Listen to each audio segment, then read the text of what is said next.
While we're holding this plank, I want you to talk us through the whole feeling in your brain when you were fighting Wilder in Vegas. Let's go. We're up now for a minute. We're up, right. I get to Vegas and I know I'm fighting the biggest puncher in the history of boxing, Deontay Wilder. And everyone said, oh, the only chance Tyson's got is to be outboxes him. Tyson's a boxer, Wilder's a puncher. It's either knockout Wilder or points Fury. But I told everybody who'd listened that I was going to knock Wilder out. Because something happened. I seen something in the first fight. I knew he couldn't beat me because if he was ever going to beat me, he'd beat me after having 3 years out of the ring with only 2 shitty comeback fights. Yeah. And he couldn't do it then. He couldn't even keep me down when he had me down. So I knew he didn't move his best shots. And I got up from them. I knew I couldn't be defeated by him. And it was mental strength, willpower, and determination, and the balls to just say, right, I'm going to put it straight on you, son. See how you react to that. And I think Time, but keep the story going. Time, but keep the story going. I think he was surprised because they attacked him from the first second to the first bell. And I always wanted to give him a bit of payback from that first fight because he put me down twice.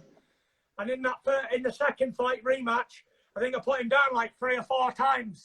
Mate, I could not believe it. Honestly. And it was one of the most, it completed the greatest comeback in the history of boxing. Oh, 100%. It just tops off your story. Surely people are talking to you about a movie. Yeah, I've got a few guys that are interested in a movie and all that sort of stuff, a life story.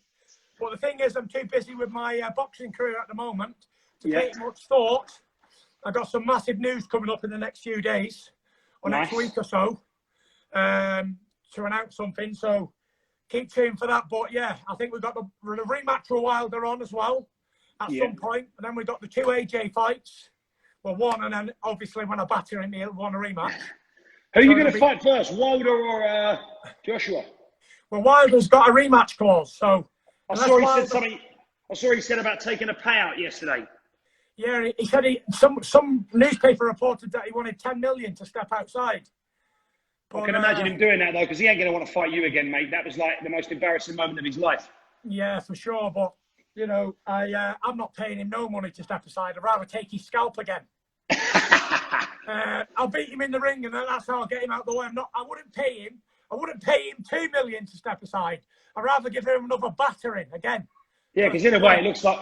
Yeah, in a way, it's sort of like if you do that, he'll have that. He can hold that, can't he? Say, oh, he didn't want to fight me again. He paid me to get out. Exactly. I'm going to take him out again for the 3rd time, hopefully end of the year, and then we're going to go into 2021 for the biggest fight in boxing history between 2 undefeated British heavyweights, me and AJ, and we're going to battle out for all the gold. That's a bigger fight than Lewis Tyson all day long. Yeah, because we're both undefeated. Me and Wilder was big fight since the 1970s because we were both undefeated champions. And usually, like, you get these fighters and they've already been beaten, knocked out. Like Tyson was at the end of his career when he fought Lennox Lewis, and so was Lennox. Lennox didn't fight many times after that. And, you know, there used to be a 3-headed monster in this division. It was me, Wilder, and Joshua. And then Ruiz knocked out Joshua, burst that bubble. Broke him in, and then I broke in the Bronze Bomber, and then 3 became 2, 2 became 1, and now I'm a standalone soldier. All day long, all day long. They all need to come through me now, and it's not an easy task because I guard the gate to eternity. Do you know what's annoying though? Because you've probably only got now, as you say, all you need is to defeat Wilder again, do Joshua twice, and then you might not need to go on after that. But just as it's getting electrifyingly exciting with you and as you fucking topped all records, we might have, what, 3 years left, maybe? Do you know what? I've been thinking about it, and initially I had 3 fights left on my contract. I got 2 fights left on it now. I got Wilder and Joshua. So, but I'm just going to keep going because there's nothing else to do, is there, really? Like, for me, I'm 31 years old, fit as a fiddle, in great mental spirits, I train every day 3-4 times a day for Bants. And it's like, what else am I going to do in my life? So, you know, there's plenty of fights out there for me to beat up on. You know, you got Dylan White, you got Jarrell Miller, you got Pulev, you got Ruiz, you got Ortiz, you got Dubois, you got Joyce. There's Yeah. loads. There's Elfed Jagba, the big Nigerian Olympian. There's Tony Oka, the French Olympic gold medalist. There's so many.